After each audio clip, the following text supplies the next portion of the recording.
Hey guys, welcome back to Music Talk with John. Today I'm going to go over some recent grabs that I acquired through time here, through the week, through whenever. It's just they've been sitting here and I just needed to get a video done so I can get them into my collection. So the first one I have for you here is actually my first from these guys, but this is Def Leppard, Pyromania. Came out in 1983. This is a 2022 version. It's their third studio album, and actually the first album to feature guitarist Phil Collen, not Collins, Phil Collen, who replaced founding member Pete Willis on guitar. I guess Pete Willis was having some alcohol issues, and they had enough. I think Pete Willis started the album, and all the rhythm guitar on the album is him, but he left, and Phil Collen came in, and so he started playing there. So anyway, Def Leppard, Pyromania, and this is the one that I remember as a kid, and it had such a different sound to it. Mutt Lange produced it. I don't know if this is the first one that he actually produced for them, but it had the, I'm going to move this. It's kind of cool. It came with a slip cover, so to put on the record player, so that's pretty neat. And I don't know if you could move it out of the way to see the album cover, but everybody knows the album cover, I think. Yeah, there we go. There's your album cover. There's your backside. So it had the big songs on there. Photograph, Played Like Crazy. A friend of mine loves Die Hard, The Hunter. And actually, I just listened to that. I'm starting to dig that song now.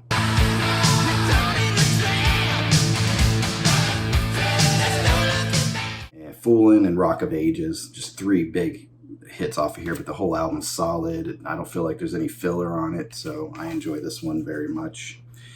There's a red paper sleeve, but I already replaced that.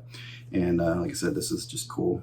This little slip mat for your record player. Spin some Def Leppard around on there. And it came on black vinyl. I gave this a listen, and it actually sounds really good. Not a pop on it. Sounded a little, I want to say muffled, but I think that was my fault. I didn't take somebody's very good advice, where when you get new stuff, you need to clean it, even if it's a new record. So I think that was my mistake, and that's why it sounded a little like muffled a little bit. But every time I looked over, there was like fuzz getting on the needle. I cleaned that off, and it actually sounded a little bit clearer.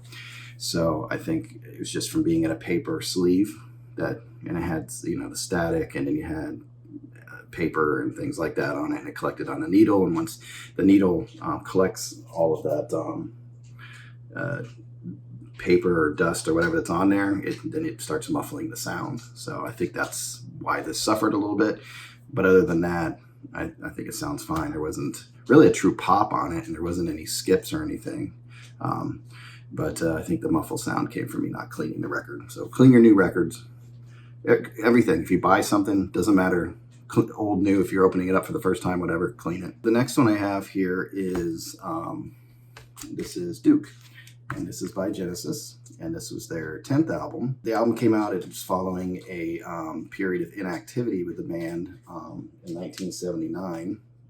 Sorry if you hear a noise down there. I got a foster pup we're taking care of, and she's chomping away on something. Hopefully I can get through this video without having to take her to the bathroom. So this came out 1980. After a period of inactivity in 1979, Phil Collins was having issues in his marriage, and then he ended up getting divorced, came back with just a slew of songs, and those songs part of the songs made it onto this album, and then part of them made it onto Phil Collins' first solo album, Face Value. And I like this record all the way through. It's on Rhino Records, and anything Rhino I haven't had any problems with. I remember Rhino on CD, and I always liked those.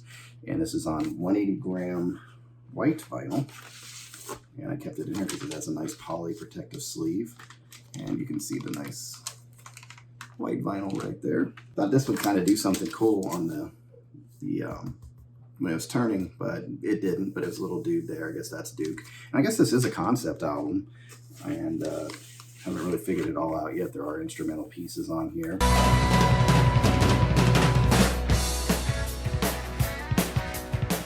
It had some radio hits, and those were Misunderstanding and Turn It On Again, are two that I know of. But this is just a solid album by Genesis. Really good. I heard about it and never really picked it up.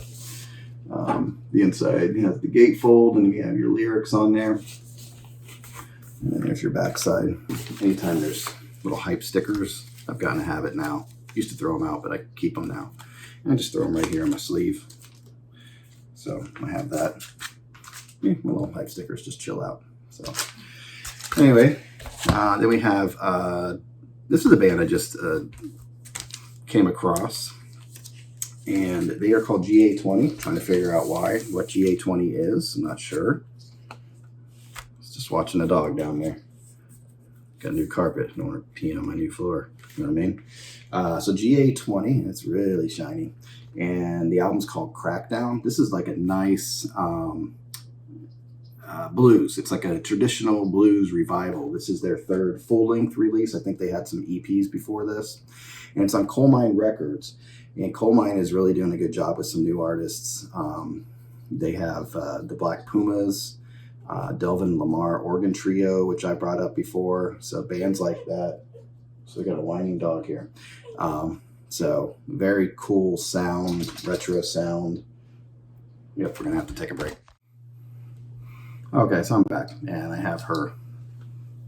This little nerd decided to wake up, and she usually sleeps through the night, and decided to pee on my floor. Yeah. Okay, I'm not choking her. She's just grabbing my hand, so she's still getting used to everything. You know, these foster pups, you never know what situation they come from, so I'm gonna have her sit on my lap, and hopefully she's not going to complain while I finish the video here. So this is GA20 Crackdown, getting back to the traditional blues kind of feel. Just because you left and said goodbye. And there you go. That's a, can you see it? There we go. Cool gatefold there. Here's your backside. This is one that I like to listen to all the way through. Still getting familiar with the songs, but I like the sound. It's very reminiscent of very old blues songs and rhythm and blues kind of feel. Hype sticker says this album is louder than it looks. And this is a cool hype sticker too. It says always fresh. So pretty neat. It says exclusive vinyl, but it doesn't say what it is. But this is like a purple, like hippie-ish, tie-dye-ish kind of look, but very cool. So yeah, check these guys out. GA20 Crackdown. The album came out this year, and like I said, it was their third full-length release that they put out. Next one is somebody everybody knows, misses terribly. It's Tom Petty, The Last DJ. It's 2 records. There's a etching on the other one that I'll show you. This came out in 2002. This is a 2016 release of it. And she's very curious down here. Yeah, you're going to try to fall asleep in my arm? Yep. So it's on black vinyl. There you go. This was the 11th album from Tom Petty and the Heartbreaks. The Heartbreakers. Thinking ahead already. And it's a couple songs talk about record industry greed and the Last DJ song itself. And that must be something to do with this $sign there. There's Tom Petty. But the Last DJ, the song itself actually talks about that dying breed of DJs where that, you know, that I grew up with. Like at night they play full albums. When they were on, they played whatever they wanted to play. So they're talking about that kind of like that thing, just pulling down my shirt. That kind of dying out or whatever. And there goes the last DJ. This should get me views, right? And subscribers. Look at that. Look at that face. So, anyway, the last, the fourth side, it's only a 3-sided album, has this, doesn't it have the etching? Am I grabbing the wrong one? Yeah, I'm grabbing the wrong side. So let me get the side with the etching real quick so I can show you. There it is. Yeah, it's upside down. But it has that symbol that was on the inside. So very cool. But good album. It's growing on me. It was one that I hadn't really been interested in, but I'm pretty much at this point a Tom Petty completist. So this is part of that. It's not an album I don't like. It's just one that I'm still learning, basically, and getting used to. So, can't remember which songs really stuck out on it yet at this point, but I know there's a couple because there's some good storytelling on here. Tom Petty's always a good storyteller. But anyway, Tom Petty, Last DJ. Like I said, that came out in 2002, and my copy here is 2006. Okay, next one I have here is Van Halen, Diver Down.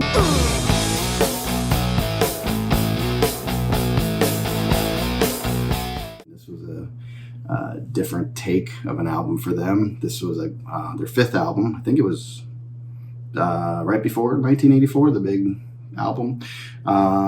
They're saying the meaning of this album, Diver Down, is David Lee Roth is quoted as saying, it's the, when you put this down, the diver goes, he's diving, and Van Halen themselves as a band was like the abyss.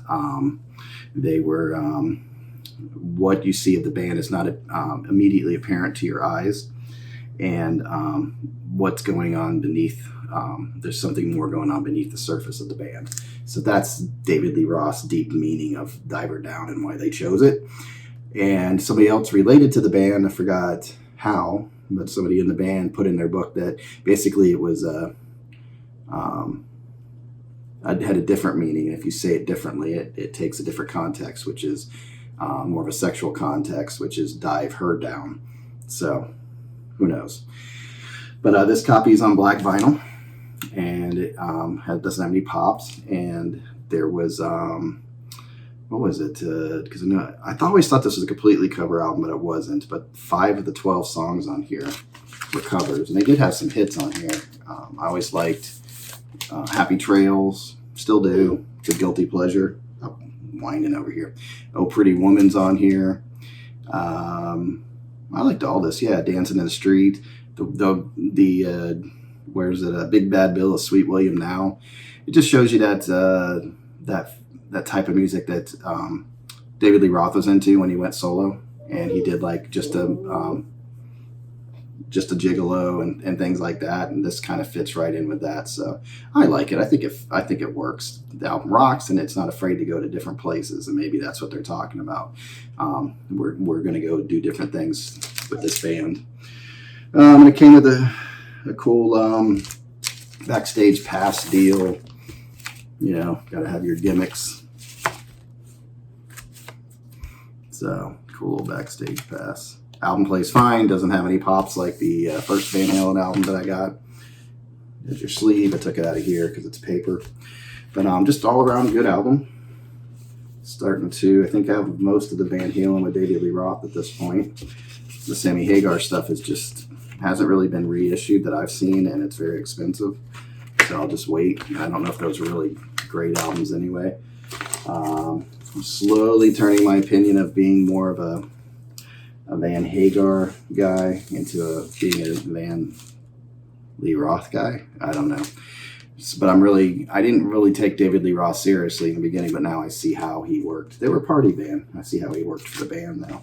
So definitely a good album. And then I have one that sounds really, really, really, really, really, really good. And this is Stevie Ray Vaughn and Double Trouble live at Carnegie Hall.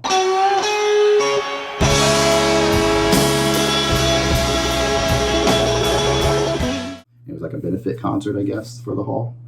And it was recorded on October 4th, 1984. The night before the recording, this dog is just not going to let me get through this video. The night before the recording of this was Stevie Ray Vaughn's 30th birthday. And he said it was like, he will always remembered as the best birthday forever. Had guests on here, his brother Jimmy Vaughn and Dr. Jimmy Vaughn and Dr. John actually played organ and piano on it. And it had a really good horn section. I can't remember what the name of the horn section was that played on here. But this is a double album. It's music on vinyl. If you see music on vinyl, it's always quality. Never had a problem. This album sounds good. No pops. And it's nice and clear. Sounds nice through the system. And another thing I don't like, it's got the little sticky plastic part on it. So that's always a pain, but it does keep it sealed. So it doesn't have a gatefold. Both albums are in there. They're on just regular black poly sleeves. Has Stevie Ray in the middle of it. And it's black vinyl. And it covers a lot of his hits here. You have Scuttle Cold Shots on here, Pride and Joy. And those are I guess the most known songs, but every single song on here is killer. With the horn section, I can't remember if he had like a 10 or I think it's usually Stevie Ray Vaughn was 3 guys that used to play together, just his band. Was it just a bass player, drummer, and Stevie? And this is like a 10 or 11 piece group here that I'll just put that away later. That played on this, so it's nice and full and everything. So that's what I have for you today, right? I'm gonna say goodbye. Okay. So that's what I got for you. Thanks for watching, and please hit that like button, subscribe, and comment down below so we can talk. And until next time, you guys enjoy your music and you take care out there. Bye.